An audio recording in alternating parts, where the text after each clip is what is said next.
இந்த தேர்தலில் 2 விஷயம் நீங்கள் பாருங்கள். திமுக எதிரியை பலவீனப்படுத்தணும்னு நினச்சி நிறைய முயற்சிகளை எடுத்து படுதோல்வி அடைஞ்சுது.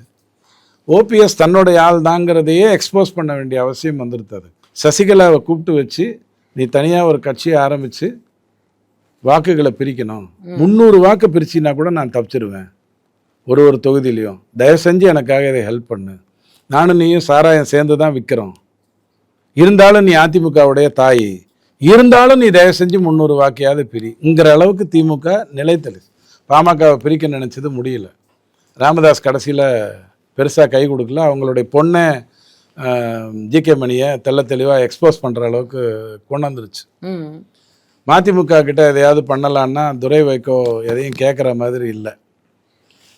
தேமுதிகவை கொண்டு வந்து தெலுங்கு வாக்குகளை எல்லாம் அப்படியே அள்ளிடலான்னு நினச்சது கூட, சப்போஸ் முதல்ல தேமுதிகவோட ஒப்பந்தம் போட்டுட்டு திருமாவளவன்கிட்டையும் கம்யூனிஸ்ட்கிட்டையும் மற்றவங்ககிட்டையும் பாரு, நான் 10 சீட்டு கொடுத்துட்டேன், நீ ஒரு 2 குறைச்சிக்கா அப்படின்னு கேட்டிருந்தா அது கதை வேற மாதிரி ஆயிருக்கும். எல்லா இடத்துலையும் சீட்டை குறைச்சிட்டு அதுக்கப்புறம் அதை தூக்கி கொண்டு போய் தேமுதிக கிட்ட கொடுத்து அதையும் சேர்த்து சொதப்பிடுச்சு. என்ன பண்றதுன்னே தெரியாத ஒரு நிலையில திமுக.